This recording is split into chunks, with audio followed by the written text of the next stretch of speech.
नमस्कार मंडळी, कशा आहात तुम्ही? छान मजेत, मी पण छान मजेत. आणि आज जाणार आहोत आपण गावाला. स्वागत आहे तुमचं आपल्या चॅनलमध्ये.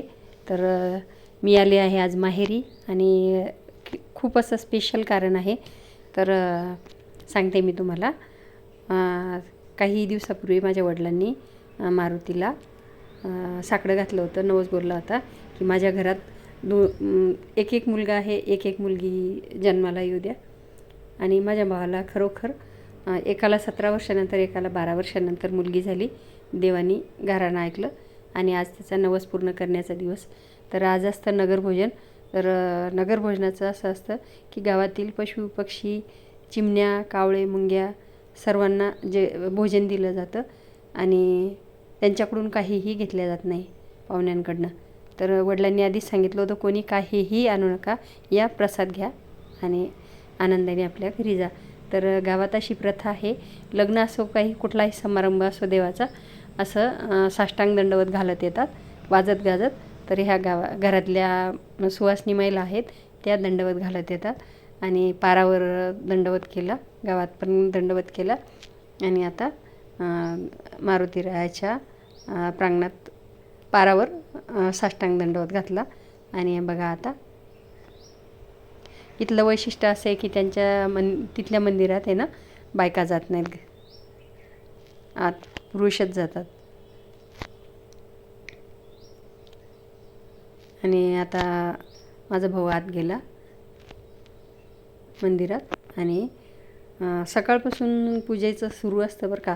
5 वाजेपासून सकाळी 4ला उठून सगळ्या घरातल्या बायका मंदिर स्वच्छ करतात, सडा रांगोळी करतात आणि सकाळी सकाळी अभिषेक असतो. दिवस निघायच्या आत अभिषेक होतो. तर आत्ताही स्नान घातलं, शेंदूर लावला आणि वस्त्र दिले देवाला, माळ वगैरे घातली फुलांची. ही बघा, ही आहे खुशी. आणि ही ही रक्षाबंधनच्या दिवशी झालेली आहे, त्यामुळे हिचं नाव रक्षा पण आहे. आणि दुसरी जी आहे ती अक्षय तृतीयाला झालेली आहे, तर तिचं नाव अक्षय आहे. तिचं कार्यक्रम मागच्या वर्षीच झालेला आहे. तर आता हिचं आहे. हे बघा, नारळाची तोरणं बांधलेली आहेत.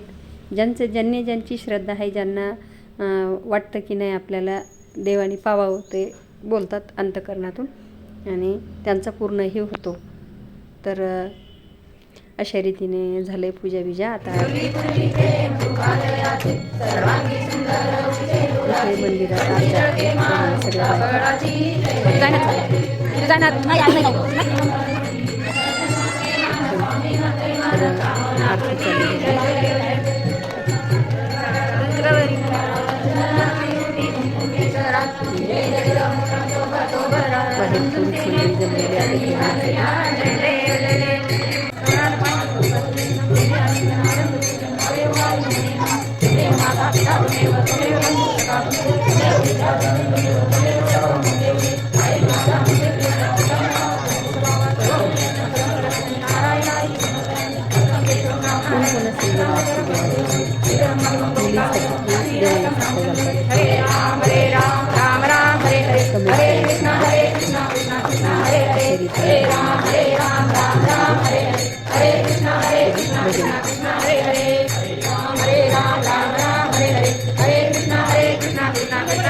दर्शन वगैरे घेऊन.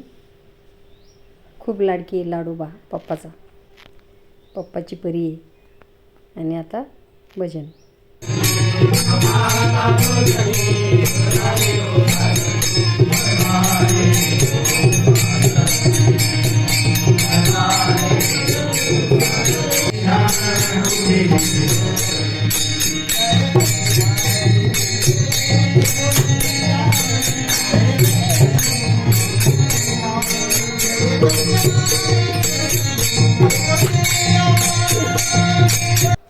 झाले, देवपूजा झाली, भजन झालं, सर्व काही झालं. आता इकडे स्वयंपाक पण झाला आणि जे जाणारे पाहुणे आहेत त्यांच्यासाठी जेवण पण तयार झालेलं आहे, पंक्ती बसलेली आहे.